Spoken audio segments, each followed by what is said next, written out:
Livro Aberto ao Acaso, Vinha de Luz, pelo Espírito Emmanuel, de Francisco Cândido Xavier. Servicinhos. Grande massa de aprendizes queixa-se, antes sede uns para com os outros benignos. Paulo, Efésios 4, 32. Grande massa de aprendizes queixa-se, por vezes, da ausência de grandes oportunidades nos serviços do mundo. Aqui é alguém desgostoso por não haver obtido um cargo de alta relevância. Além, é um irmão inquieto porque ainda não conseguiu situar o nome na grande empresa. A maioria anda esquecida do valor dos pequenos trabalhos que se traduzem, habitualmente, num gesto de boas maneiras, num sorriso fraterno e consolador. Um copo de água pura, o silêncio ante o mal que não comporta esclarecimentos imediatos, um livro santificante que se dá com amor, uma sentença carinhosa, o transporte de um fardo pequenino, a sugestão do bem, a tolerância em face de uma conversação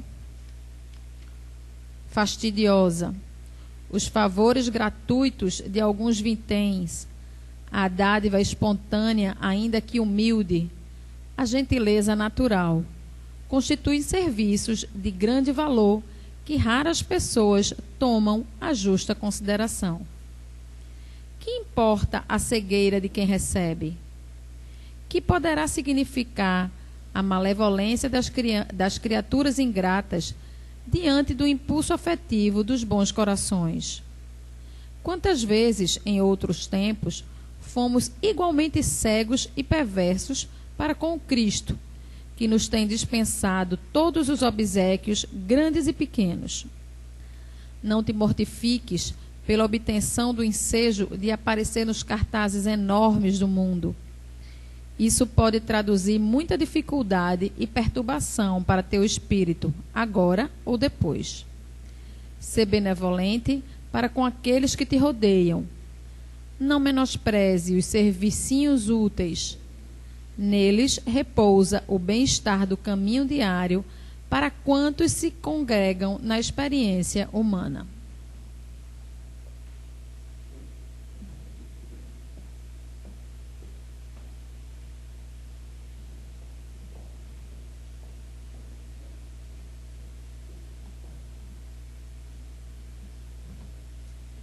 Vamos elevar nosso pensamento a Jesus, agradecendo por esses trabalhos que serão realizados na noite de hoje, a espiritualidade amiga, que tem todo um trabalho para nos recebermos e que possamos intuir a nossa irmã, que fará uso da palavra, possamos introduzir dentro de nós e procurar, no nosso dia a dia, praticar o que Jesus quer que todos nós praticamos, a lei do amor. Que assim seja.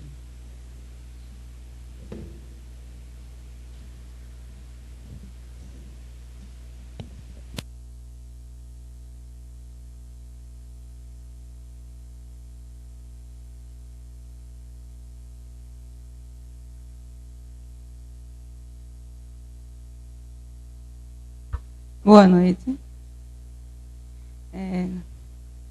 Jesus seja com todos nós essa noite.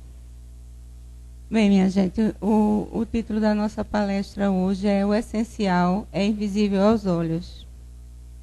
Eu peço licença a vocês para tecer algumas considerações sobre esse título e sobre essa fala, que talvez possam ajudar um pouco a gente a fazer sentido um pouquinho do que vai ser dito, embora o próprio título já seja bem sugestivo dentro desse contexto de uma casa espírita, mas dentro daquilo que eu pensei em trazer, eu acho que também fui intuída em trazer, eu gostaria de fazer essas considerações para que a gente entre no clima daquilo que a gente pode refletir hoje. Bem, primeiramente, dizer que trata-se de uma citação do livro O Pequeno Príncipe, que eu até estou com ele aqui já usadinho, velhinho, mostrando que já foi lido várias vezes ao longo da minha vida, em várias ocasiões, e agora recentemente para esse estudo. Mas de onde veio essa questão? Bom, inicialmente a questão começou, a coisa foi da seguinte maneira. Alguns meses atrás eu tive a oportunidade de realizar um sonho de juventude, certo? Que chegou, caiu nas minhas mãos assim, meio que fora de hora, porque era um sonho de adolescência, mas que chegou e me deixou muito feliz, que foi o sonho de estudar 2 meses numa universidade fora do Brasil. Eu fiquei muito feliz na época, mas, ao mesmo tempo, tudo aquilo parecia um sonho, e eu me perguntava lá por que tudo aquilo estava acontecendo comigo. Eu confesso que eu cheguei tinha dia que eu pensava, será que eu vou morrer, meu Deus? Porque era uma realização, de fato. Mas, ao mesmo tempo, chegou num momento que eu já estou numa outra busca do meu momento. Eu já estou perto dos meus 60 anos. O que eu quero agora já são outras coisas. Isso aí chegou tarde, de certa forma, mas chegou. E aí eu ficava o tempo todo me perguntando, para que isso e por que isso? Mesmo estando feliz. Bom, voltei, sim. Lá fui com meu esposo, também tive muitas ocasiões, tive a ocasião de me reaproximar muito dele, do relacionamento, da gente passar por muitas coisas boas. E aí eu fui percebendo outras coisas que não estavam previstas no estudo lá.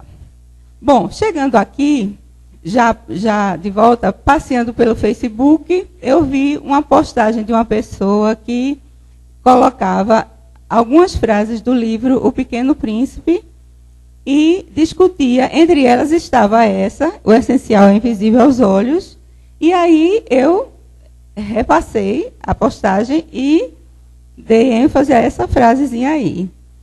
Então Jorge, nosso Jorge, curtiu lá a minha postagem e colocou assim, isso daria uma boa palestra. Aí eu também curti. Chegando aqui na casa, Tereza disse, e aí, vai sair a palestra? Então, estava feito o convite e eu abracei o convite e resolvi fazer, né, estudo. Então, o que é que eu fui fazer? Eu resolvi não trazer para o meu particular, porque isso eu, de fato, fiz, mas fiz nas minhas reflexões comigo mesma, que, de fato, a viagem não tinha só o sentido lá do estudo e das coisas, mas tinha um sentido mais profundo para a minha vida. Mas aí eu fui buscar, dentro da nossa doutrina, o que é que essa obra, aparentemente infantil, mas que quem já leu sabe muito bem que tem outros sentidos bem mais profundos, o que é que ela poderia trazer dentro da doutrina espírita para a gente refletir. E então eu procurei fazer um paralelo. Espero que a gente consiga, conjuntamente, pensar sobre essas questões aí. Tá?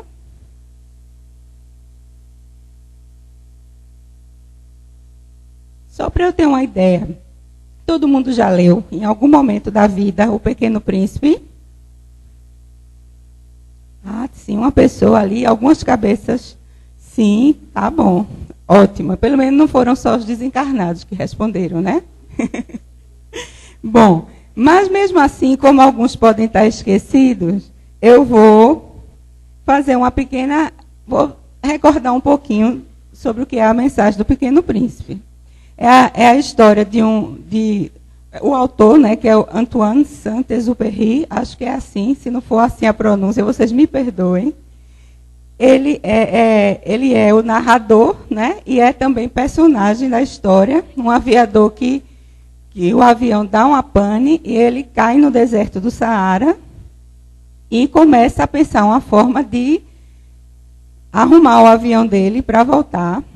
Fica preocupado porque só tem água para poucos dias E à noite, quando ele vai dormir, de repente, está muito preocupado com o conserto do avião dele, aparece uma criança, uma lourinha, muito engraçada, vestindo uma roupazinha de príncipe, que começa a pedir a ele, me desenha um carneirinho. Eu até trouxe o livro aqui para a gente ver. E ele começa a desenhar os carneirinhos, né, que o livro é ilustradinho, e cada um que ele desenhava, o menininho dizia, não, esse não, isso não é carneiro, não, isso tem chifre, é um bode.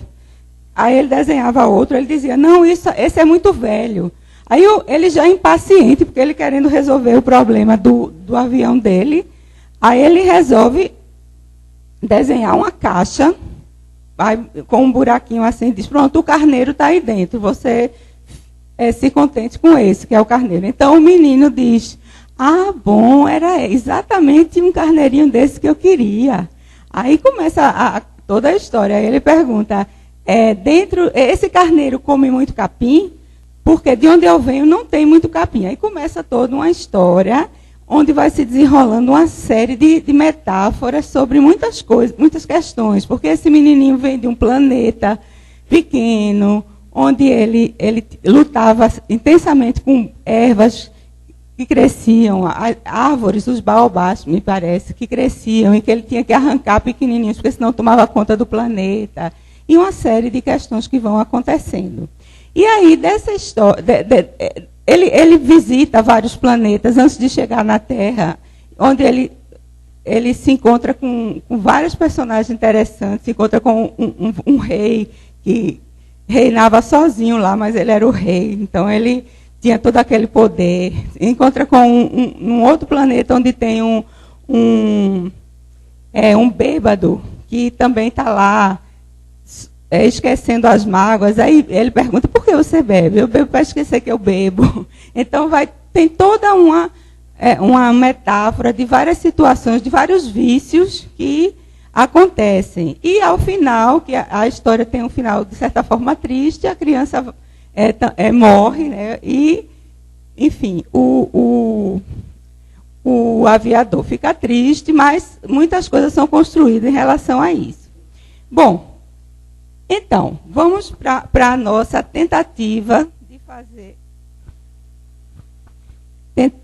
de fazer uma aproximação entre as frases mais interessantes dessa história e a nossa doutrina, tá certo? Vamos ver se eu fui feliz ou não nas escolhas.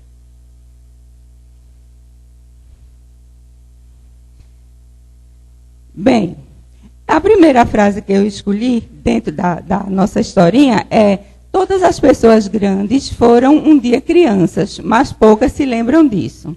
O príncipezinho diz isso ao aviador, ao amigo dele, justamente porque ele é uma crítica do autor a essa questão de que os adultos eles se esquecem da sua sensibilidade, que naquela história do carneirinho foi mostrada, que ele conseguiu chegar no pensamento infantil na hora que ele deixou de tentar desenhar o carneirinho tal e qual e desenhou uma caixinha com o carneirinho, que o carneiro não era visto, mas a criança tem essa habilidade de perceber o que o adulto não percebe. Então, isso é uma forma infantil, é uma forma pura de ver ainda o mundo, e que o adulto, por conta das coisas do dia a dia, por conta das pressões, por conta de uma série de coisas que vão acontecendo na vida da gente, a gente vai perdendo esse lado infantil, esse lado puro. Então, isso é uma coisa que é trazida na história, não é? Que todos foram adultos, mas poucos se lembram disso. Então, tentando fazer a minha ponte, eu vou buscar no Evangelho a seguinte citação: bem-aventurados os que têm puro o coração, né? Que está no Evangelho de Marcos, quando Jesus diz: digo-vos em verdade, e aquele que não receber o reino de Deus como uma criança, nele não entrará. Então, a gente precisa retornar, a gente precisa se lembrar da criança que a gente foi, não é? Como diz o Pequeno Príncipe. A gente precisa recuperar, resgatar esse sentimento, essa pureza, para poder a gente chegar no reino de Deus.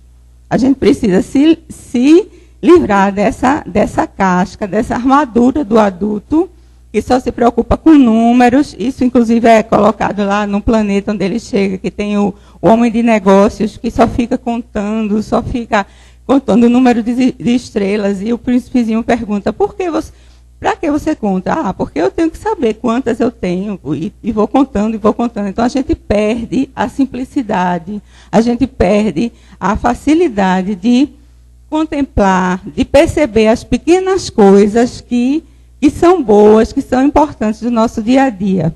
Eu fiquei pensando na hora que Fátima estava lendo ali o texto, né, servicinhos, e também se aplica muito a essa questão, não é? A gente se esquece que essas pequenas coisas, a gente fica achando que fazer o bem, ou fazer uma caridade, ou tem que ser algo grandioso, algo, mas quando muitas vezes a coisa pequena, sincera, de coração, não é? É justamente o que a gente precisa para movimentar esse eu interior puro, da pureza.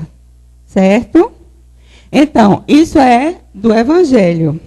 E aí, no Evangelho segundo o Espiritismo, a gente vai ver a seguinte reflexão.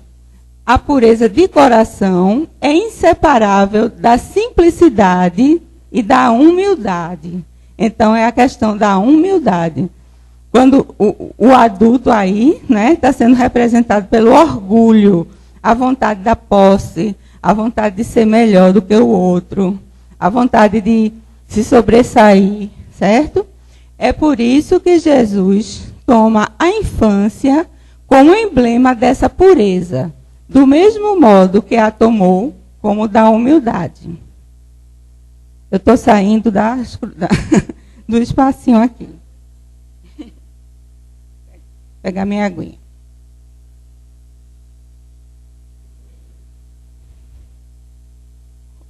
Certo, fui só beber uma aguinha. Tomaram aqui o meu... Obrigada. Bom, então, essa é a ideia, né? Foi esse paralelo que eu fiz com aquela frase do adulto. Então, assim, a gente nunca esquecer, né, que fomos criança um dia. E essa criança não foi embora, não. Ela está aqui dentro da gente. A gente precisa só resgatá-la. A gente precisa só não deixar que esse adulto, essa parte mais dura, mais orgulhosa, mais vaidosa de nós, que a gente às vezes constrói até como uma forma de se proteger de muitas coisas, que isso não tome conta, que isso não encubra essa verdadeira pureza, essa parte mais nobre, digamos assim, de nós mesmos. Então, essa aqui é bem interessante. Antes eu queria dizer só uma coisa. Eu não me ative à sequência do livro, tá? Porque isso, inclusive, é uma das partes...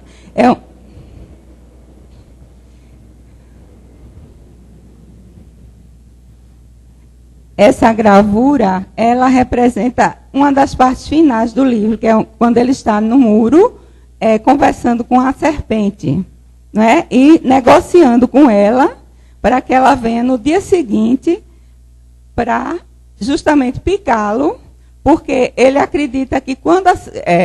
e ele pergunta a ela, você tem um veneno potente, não é? Porque eu tenho que ter certeza de que eu vou voltar para o meu planeta, que ele acha que é através disso, não é, que ele vai voltar. Então, mais uma vez aí também, há uma metáfora, né, disso aí, de que através da morte física, ele vai retornar para casa. Mas não foi nem nesse sentido que eu trouxe essa gravura. E também não é na sequência. É trazendo essa frase, onde é dito assim: é preciso exigir de cada um o que cada um pode dar. Então, vejam, eu não posso exigir de uma serpente nada muito diferente disso, não. A serpente vai picar e, muito frequentemente, as serpentes são venenosas e vão machucar e vão, eventualmente, matar a pessoa ou ferir bastante. Então, eu vou exigir que uma serpente tenha um comportamento angelical, seja gentil como um gatinho, um animalzinho domesticado. Não, não é? Então, eu tenho que exigir a cada um o que cada um pode dar. Então, esse é muito importante, inclusive para a nossa vivência no dia a dia. Eu preciso exigir de mim o melhor que eu puder dar, já que eu estou me propondo, né, a melhorar. Inclusive, é uma proposta do Espiritismo, é que a gente busque a melhoria nossa a cada dia. Então, de mim, eu preciso exigir, não essa exigência descabida, mas a exigência sensata de que eu procure ser hoje um pouquinho melhor do que ontem, amanhã um pouquinho melhor do que hoje. Mas eu não posso cobrar dos outros isso. Eu preciso exigir a cada um o que cada um pode dar. Então, aqui no Evangelho, fui buscar no Evangelho de Lucas, aí, quando se diz, muito se pedirá aquele que muito recebeu. Certo? Quando é dito, muito se pedirá a quem muito se houver dado, maiores contas serão tomadas àquele a quem mais coisas se haja confiado. Então, isso vem também refletir, vem para a gente, exatamente para a gente refletir. Nós, espíritas, nós que estamos trilhando um caminho de autoconhecimento, de autoaperfeiçoamento, essa reflexão. Porque eu acho que essa e a anterior, né, só exigir do outro o que o outro pode dar, e de muito se pedirá a quem tiver recebido, são complementares, né? Porque acontece muitas vezes que quando a gente entra por esse caminho do Espiritismo, a gente começa a ficar sabido das coisas que precisam melhorar, dos comportamentos que devem acontecer, mas a gente fica sabido para o outro. A gente fica querendo que o marido se comporte melhor, seja mais, né, tenha determinados comportamentos, a irmã, a amiga, mas a gente se esquece de que nós é que precisamos, não é? Porque nós estamos recebendo esse conhecimento, nós estamos nos instruindo, né? E aí, no Evangelho segundo o Espiritismo,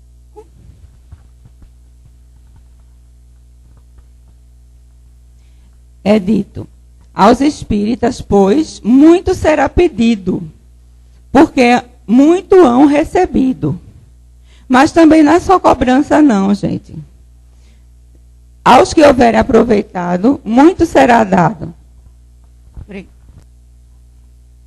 Obrigado. Tá.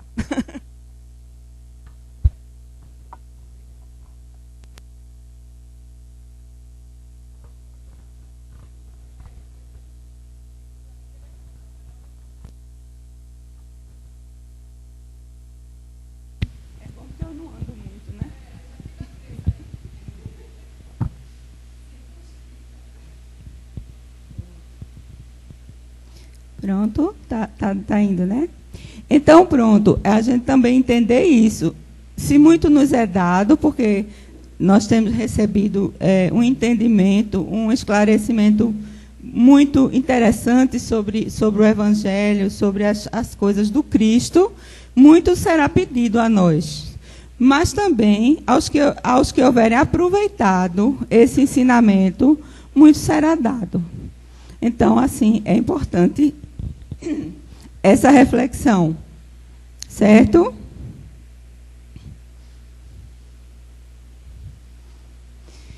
Essa aí é linda, vejam. Essa frase do Pequeno Príncipe. Ele diz, é preciso que eu suporte 2 ou 3 larvas se quiser conhecer as borboletas. Então, essa daí é quase óbvia para a gente, não é?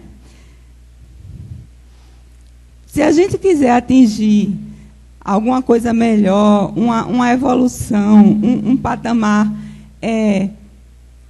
de luz, de paz, a gente precisa passar por diversas existências, por diversas etapas evolutivas, não é? Então, suporte as larvas, suporte as provas, as coisas que a gente vai passando na vida. Então, aqui, a gente falando da necessidade da encarnação, São João diz, aliás, Jesus diz no Evangelho de João, em verdade eu te digo, ninguém pode ver o reino de Deus se não nascer de novo. Então, justamente essa recapitulação que a gente vai fazendo, por conta da paciência divina e restrita com a gente, não é?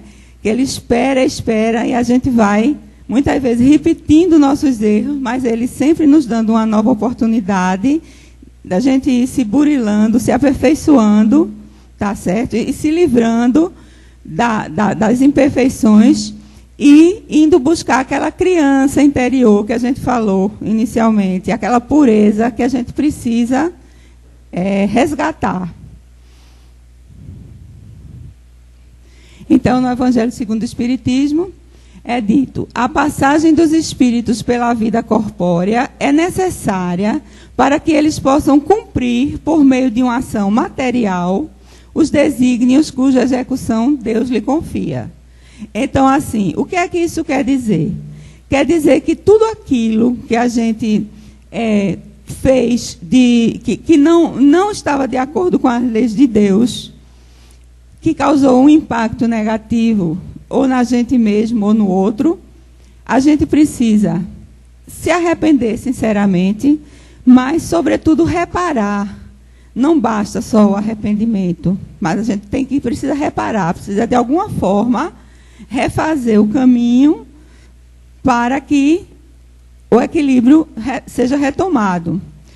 Então, essa oportunidade da reencarnação é a prova mais cabal da misericórdia divina, certo? Então, é isso que eu fiz, assim, o entendimento que eu tive daquela frase do Pequeno Príncipe sobre suportar as larvas para conseguir enxergar as borboletas, né? Nós vamos nos tornar essa borboleta ou esse espírito desenvolvido à medida que a gente vá se livrando dessa casca, né, dessas imperfeições morais que ainda temos.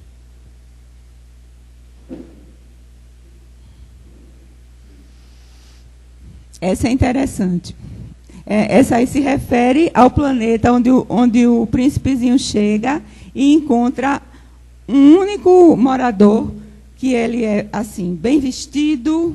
Geralmente, essa figura, eu encontrei várias, procurando no Google, ele sempre está vestido de palhaço. É interessante a analogia no mau sentido, porque com todo o respeito que eu tenho pelos profissionais palhaços, né? Mas é o palhaço no sentido pejorativo. É o sujeito bem enfeitado, bem arrumado e que só olha para si mesmo, é super vaidoso. Então, o príncipezinho chega e ele acha que ele chegou ali para admirá-lo, para aplaudi-lo.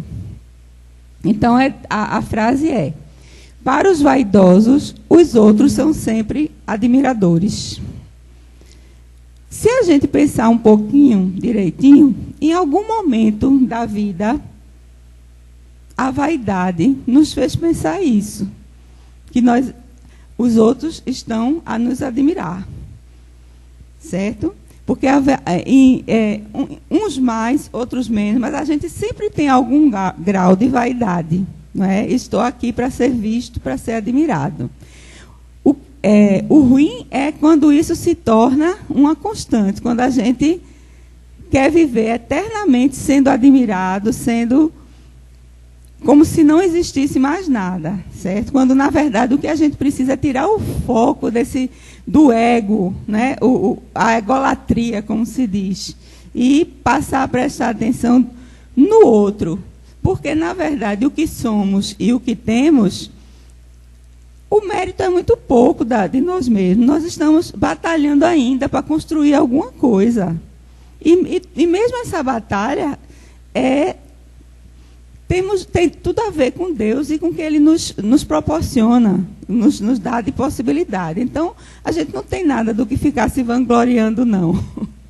Mas o vaidoso, ele pensa assim. Então, bem-aventurados os pobres de espírito, né? Que no Evangelho de São Mateus, bem-aventurados os pobres de espírito, pois que deles é o reino dos céus. Pobres de espíritos são os pobres de orgulho, não é? Porque, diferentemente do uso dessa expressão no senso comum, que às vezes entende pobre de espírito como aquela pessoa que não tenha valores ou que não tenha sentimentos, alguma coisa assim, mas o significado dentro do Evangelho são os pobres de orgulho. E são esses os bem-aventurados. Quer dizer, os bem-aventurados são aqueles que não cultuam esse ego, que não cultuam essa vaidade, essa busca eterna por ser admirado, por ser observado, né? Porque isso não representa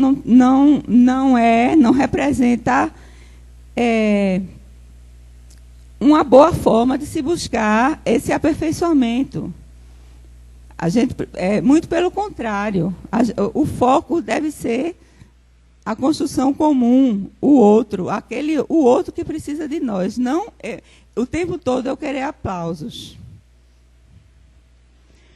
No Evangelho segundo o Espiritismo, é dito que os homens de saber e de espírito, no entender do mundo, tá bom? No entender do mundo, formam geralmente tão alto conceito de si próprios e da sua superioridade que consideram as coisas divinas como indignas de lhe merecer atenção. Olha aí o perigo maior. Quando a gente foca muito em si mesmo, quando a gente se preocupa muito em ser aplaudido, em ser homenageado, a gente esquece de prestar atenção nas coisas divinas e de agradecer a quem realmente tem o mérito, que é o Mestre Jesus. Não é?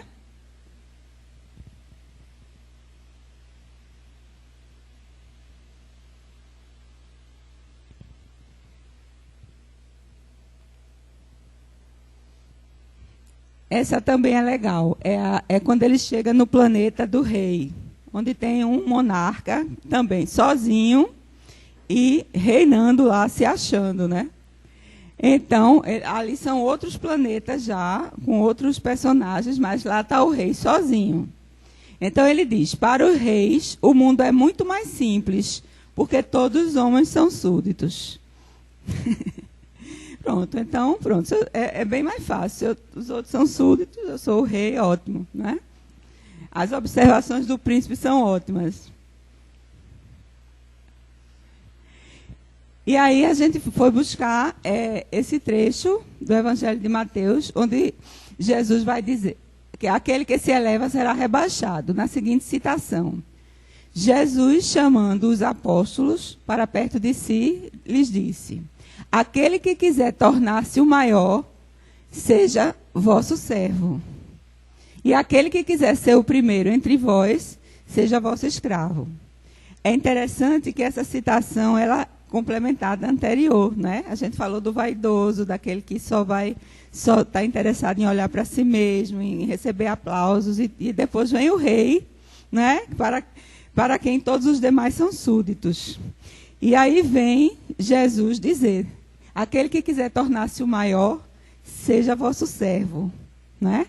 E aquele que quiser ser o primeiro entre vós, seja vosso escravo. Que coisa difícil para a gente entender, não é?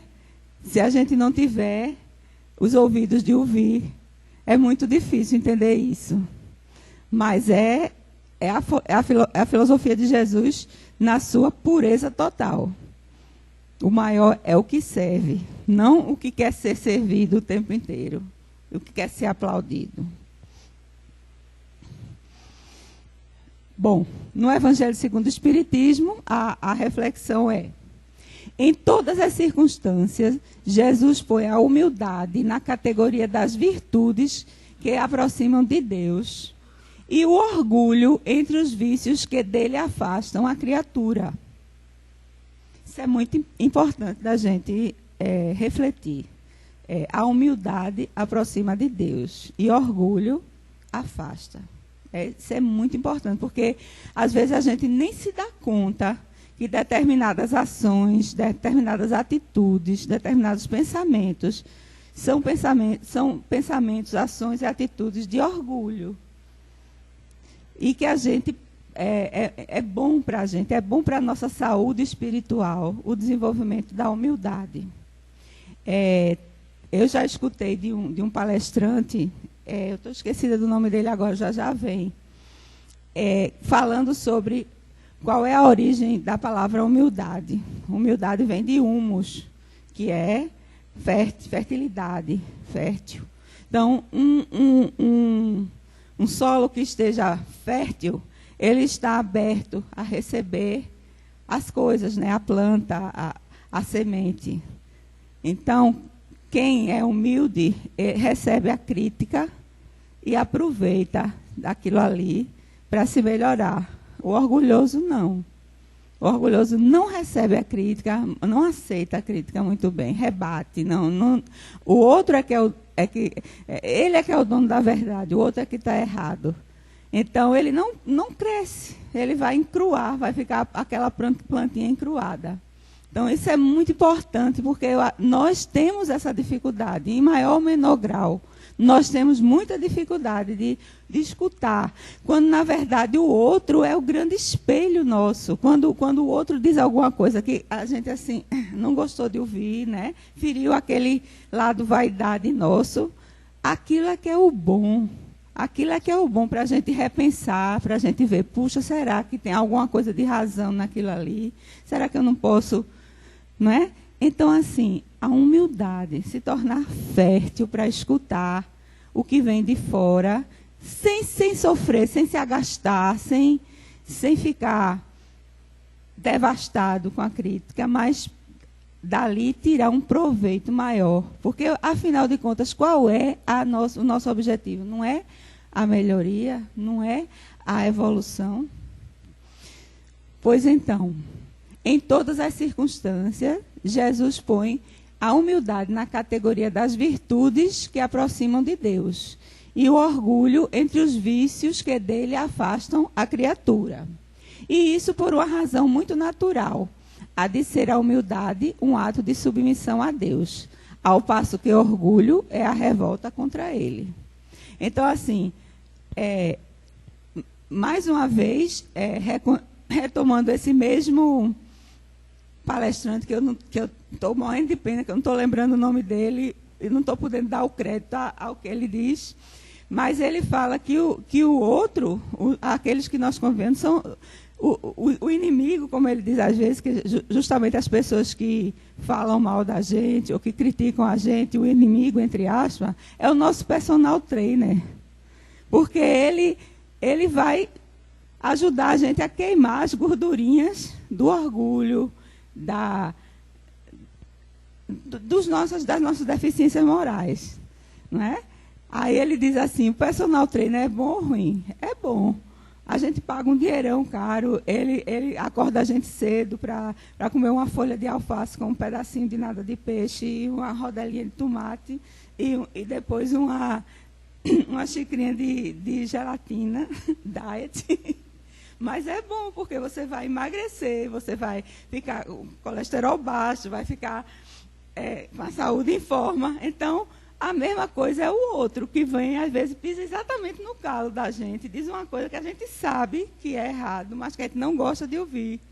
Pois então, esse outro, o nosso irmão, não é o inimigo, é o nosso personal trainer. Como é o nome? Nazareno Feitosa. Nazareno é ótimo, se vocês quiserem. Eu estou fazendo propaganda, não estou ganhando nada, mas ele é ótimo. Eu escuto muito as palestras dele. Como eu trabalho muito longe de casa, eu baixo as palestras, boto no cozinha do carro e vou escutando, que aí nem percebo o trânsito. É ótimo. Pronto, essa aí também é muito legal.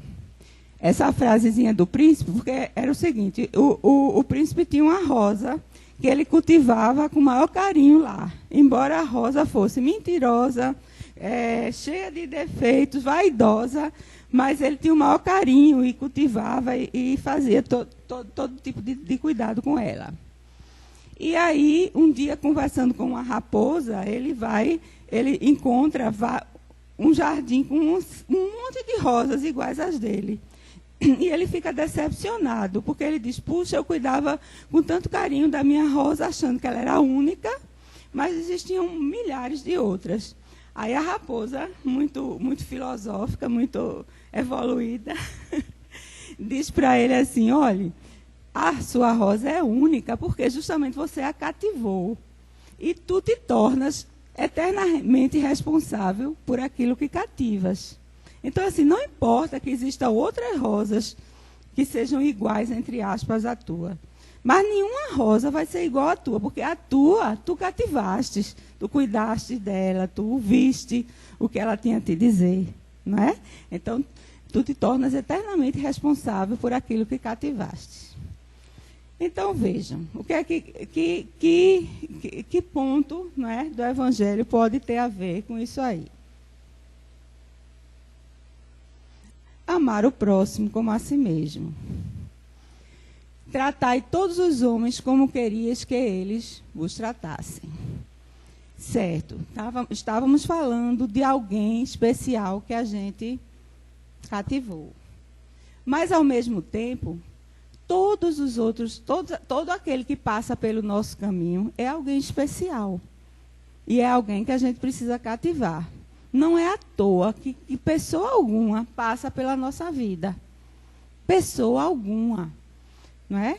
E essas pessoas que passam pela nossa vida e que a gente vai cativar de um jeito ou de outro, pode ser, inclusive, com algum servicinho daqueles que Fátima falou, não é? Com um gesto de amor, de carinho, de solidariedade, são aquelas pessoas que a gente vai encontrar em alguma parte do nosso futuro, em algum momento do nosso futuro.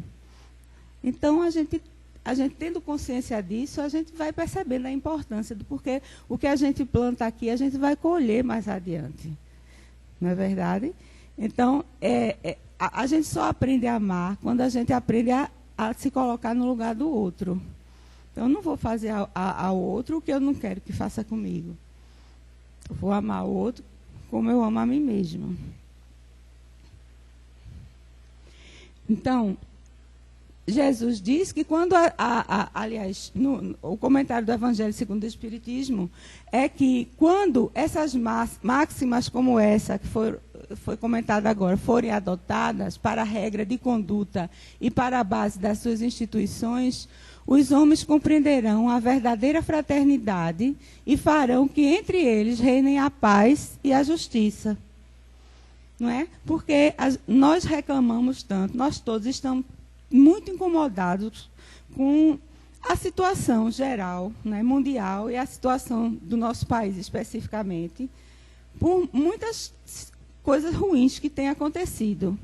Mas se a gente for analisar o que está na base, é a falta disso, de amar o outro como a si mesmo. Né? A gente não pensar no outro, a gente não se colocar no lugar do outro. Se cada um começar a se colocar no lugar do outro, as coisas vão começar a melhorar. Se a gente pensar nos nossos políticos, que infelizmente a gente vai e volta e tem que falar neles, porque são nossos irmãos problemáticos da vez, né? Então, no dia que eles começarem a pensar que as pessoas que estão caminhando pelas calçadas esburacadas ou pelas ruas esburacadas poderiam ser seus parentes, seus irmãos, as pessoas que estão sendo assaltadas poderiam ser seus parentes, alguma pessoa de sua família, né? Eles teriam talvez menos, como é que eu digo, meu Deus? O quê? Mas, justamente, eles não seriam tão indiferentes na hora de cuidar do dinheiro público. Não é? Então, se colocar no lugar, se eles não fugissem do Brasil para ir viver em outro lugar, como é o que normalmente acontece, né? Então está ruim, vou embora. E assim ficassem, se colocariam muito mais no lugar e saberiam que não é possível agir dessa maneira. Isso, estou falando desse ponto de vista, mas para nós também, porque muitas vezes nós deixamos de fazer alguma coisa porque não pensamos na consequência que aquilo vai ter para o outro. Então, não é preciso que a gente ame as nossas rosinhas particulares, aquela que nós cativamos com tanto carinho, feito eu com a minha netinha, para quem me conhece aqui, não é aquela rosinha tão querida, mas que a gente ame todas as rosinhas que estão ao nosso redor, não é? Porque assim o mundo vai poder ficar melhor, na medida que a gente entenda que estamos todos em rede, ligados. O que a gente vai fazer vai ter repercussão para todos. Mais um comentário do Evangelho segundo o Espiritismo. O espírito precisa ser cultivado como um campo. Toda a riqueza futura depende do labor atual, que vos granjeará muito mais do que bens terrenos, a elevação gloriosa. Comentário do Espírito Lázaro, né, em Paris, 1862. Então, tal como a rosa, né, o espírito precisa ser cultivado. Fazer o bem, porque fazer o bem é o certo, é o que a gente precisa fazer. Porque assim a gente está plantando o futuro. Né? Então, é isso que precisa ser refletido nas mínimas ações nossas do dia a dia. Essa aí também é ótima, essa frase do Pequeno Príncipe. É bom ter tido um amigo, mesmo se a gente vai morrer. Porque aí o príncipezinho já sabia que ele já tinha negociado com a serpente, que ia vir no outro dia para picá-lo, para ele poder voltar para o planeta dele. Mas ele diz que é bom ter tido um amigo, mesmo se a gente vai morrer. Bom, eu diria que é bom ter tido um amigo, principalmente porque a gente vai morrer. Então, dentro da nossa perspectiva, aí é que é bom mesmo que a gente tenha tido vários amigos, né? Se possível, todos. E aqui eu pensei, amai os vossos inimigos. Ora, se a gente tinha dito antes, amar ao próximo como a si mesmo, né? Lembrar que esse próximo, às vezes, não são os nossos amigos. Entre aquelas rosas, nem sempre vão estar aquela nossa rosa cultivada. Muitas vezes vão estar aquele que pisa no nosso calo, né? Como diz lá o cara, a sogra chata, né? Aquele cara que só vive pedindo dinheiro emprestado. Vai estar vários tipos de personagens que, às vezes, tiram o sossego da vida da gente, tá certo? Mas que a gente precisa amar também. Embora a gente saiba que o nível de afetividade não pode ser o mesmo de uma pessoa que você está ali, que você convive, que você tem um sentimento maior. Não é isso. Mas você vai amá-lo no sentido de entender aquela pessoa, no sentido de não cultivar sentimentos negativos, no sentido de você fazer alguma coisa que você possa por aquela pessoa. É um exercício difícil? É difícil demais, muito, mas é extremamente necessário. Até porque guardar raiva e ressentimento é o pior que a gente pode fazer contra a saúde da gente. A gente fica tomando aquele veneno, né? Diário, o tempo inteiro. Então, amai os vossos inimigos, fazei o bem aos que vos odeiam e orai pelos que vos perseguem e caluniam, a fim de seres filhos do vosso Pai que está nos céus e que faz que se levante o sol para os bons e para os maus e que chova sobre os justos e injustos. Quer dizer, o grande exemplo, né? Claro que ainda estamos muito longe desse tipo de procedimento, mas esse é o nosso exemplo, é isso que a gente precisa buscar. Amar a todos, como a si mesmo. Certo? E o comentário do Evangelho segundo o Espiritismo é: somente a fé na vida futura e na justiça de Deus, que jamais deixa impune o mal, pode dar ao homem forças para suportar com paciência os golpes que lhe sejam desferidos nos interesses e no amor próprio. Então, essa fé que a gente tem, que a doutrina espírita nos dá e nos fortalece a cada dia, porque a gente sabe que não é só isso aqui que a gente está vivendo. A gente sabe que a vida é muito mais complexa, ela ultrapassa os limites da morte física. Né? A gente sabendo disso, a gente se encontra mais força para esse amar o inimigo, né? Para esse perdoar, para esse ter paciência com as imperfeições do outro. Até porque a gente reconhece que nós também temos as nossas imperfeições.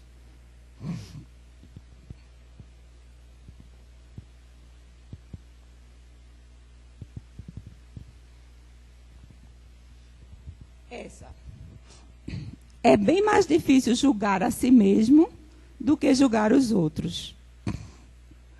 Então, essa aí, eu acho que todos nós compreendemos o quanto é difícil a gente julgar nós mesmos. É muito mais fácil a gente, né, julgar as ações e as atitudes do outro.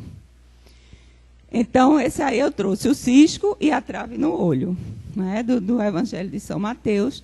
Como é que vedes um argueiro no olho do vosso irmão, quando não vedes uma trave no vosso olho?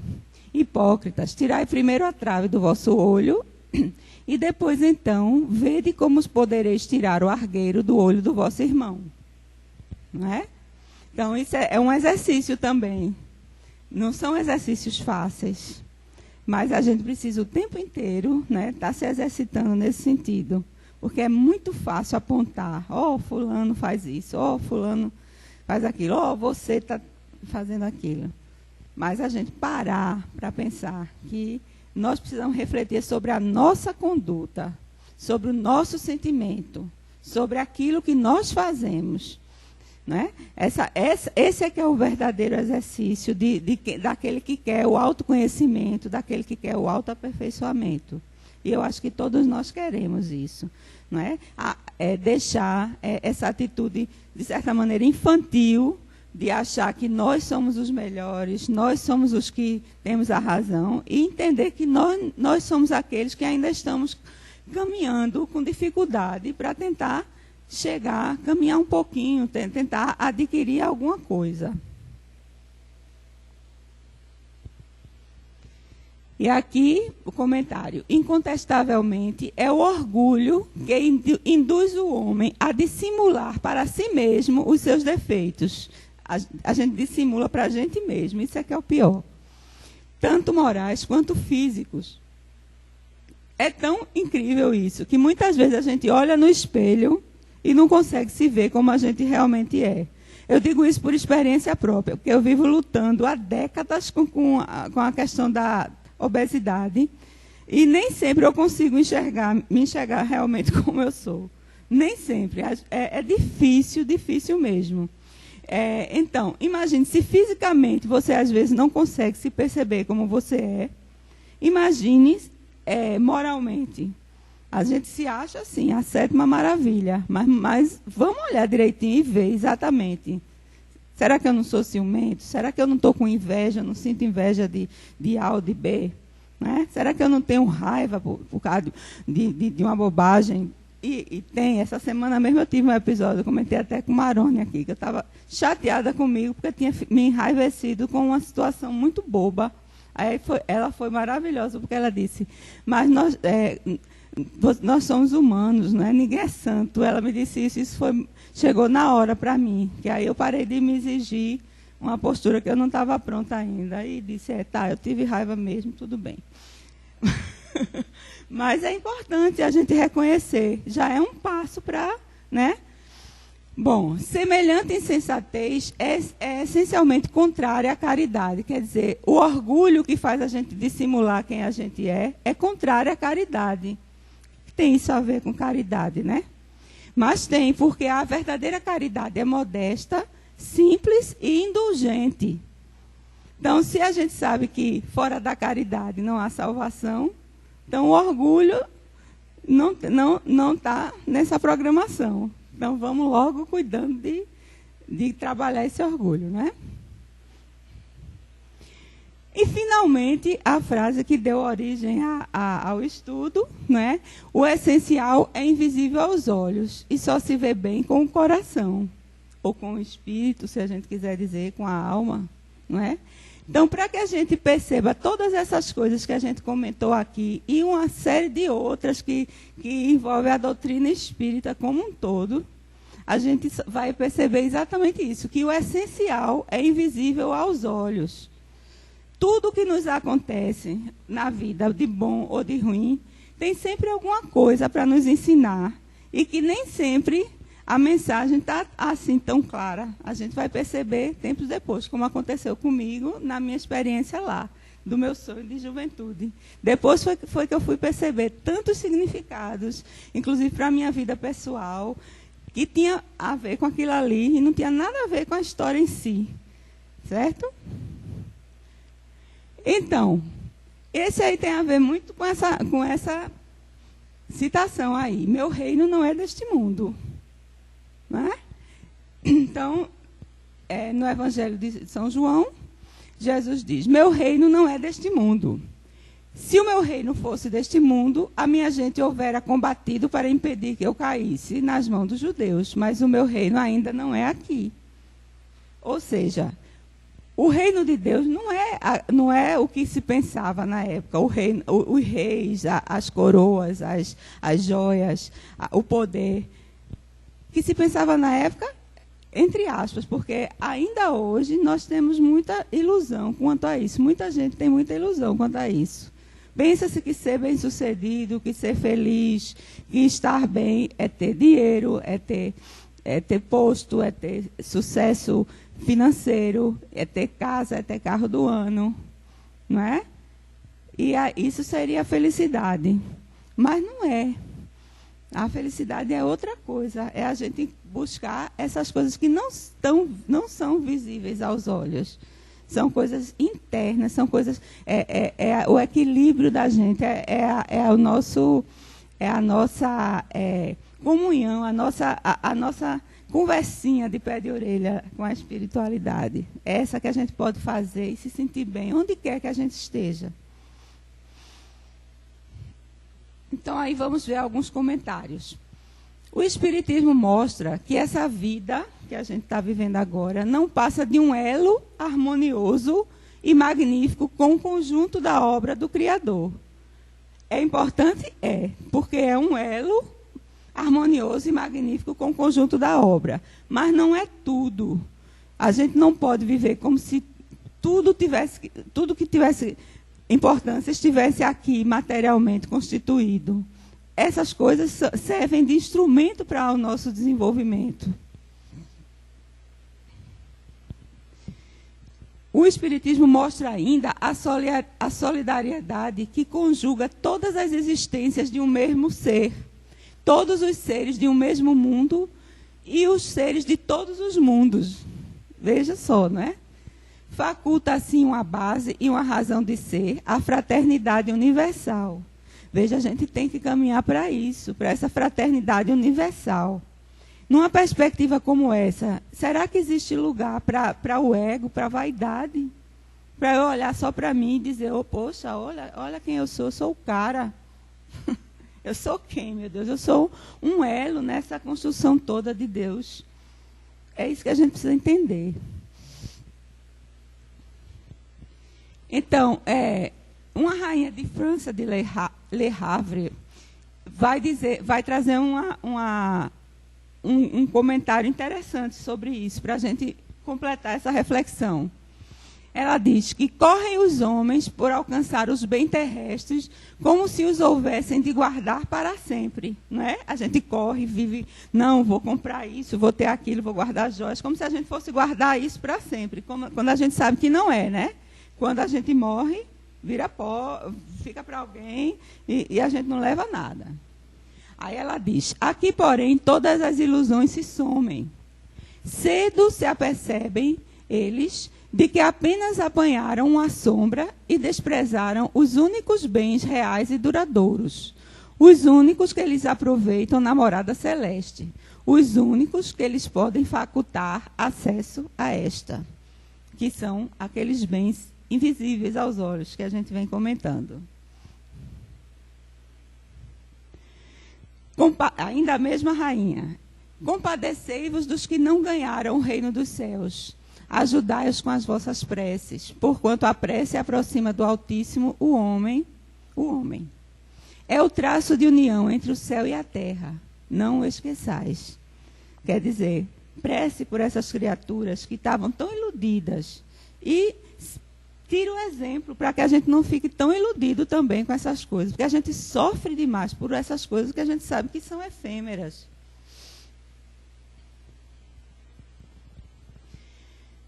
E aí ela conclui dizendo, para se granjear um lugar neste reino, o reino de Deus, são necessárias o quê? A abnegação, a humildade, a caridade em toda a sua celeste prática, a benevolência para com todos, o amar a todos, né?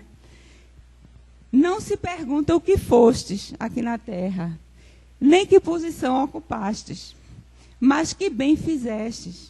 E quantas lágrimas enxugastes. Me arrepiei todinha agora.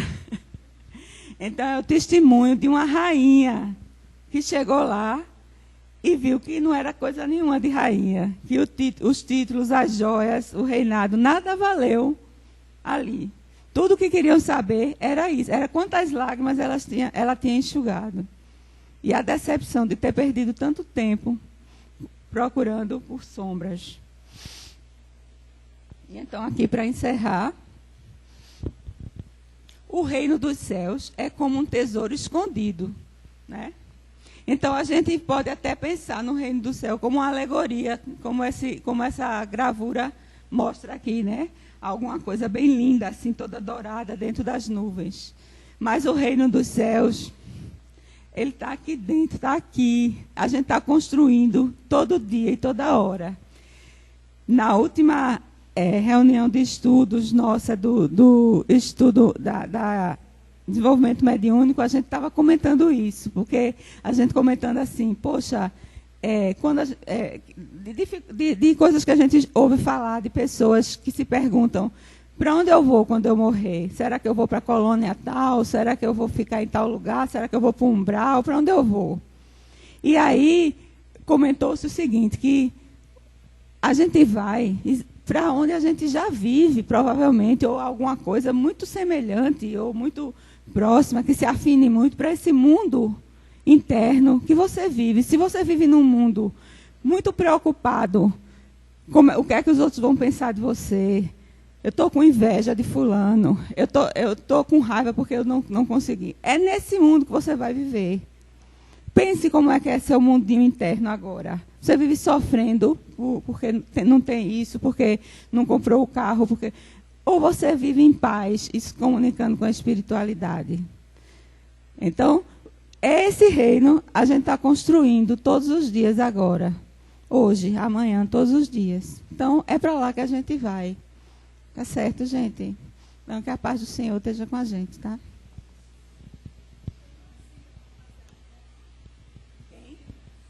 Cida, por favor, fazer a prece.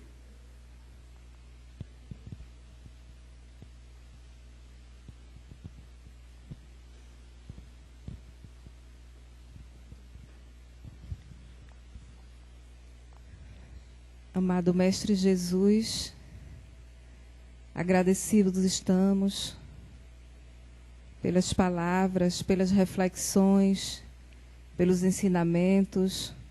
Somos gratas pela irmã que nos passa tantos conhecimentos desse dia de hoje, conhecimentos que nos levam à nossa pequenez e também às possibilidades que todos nós temos dentro de nós, que possamos olhar o próximo e amá-lo como a nós mesmos. Esse é o grande ensinamento de Jesus, partindo do princípio e fazendo uma conexão com o conteúdo da palestra de hoje, que foi o Pequeno Príncipe, que somos rosas nesse imenso jardim. Então, que possamos cultivar essa rosa e também olharmos o jardim e as rosas que estão no nosso entorno. Só assim, praticando a caridade, o amor ao próximo, a simplicidade e o princípio de que somos eternos aprendentes, né? Sem orgulho e com muita humildade. Então, que possamos voltar para casa com o nosso coração cheio de alegria, com serenidade, com leveza, e estendermos isso aos nossos familiares, aos nossos vizinhos, e, como sempre falo, à comunidade que está ao nosso entorno, gerando uma grande corrente de energia de amor e de luz. E que assim seja. Obrigada, Jesus.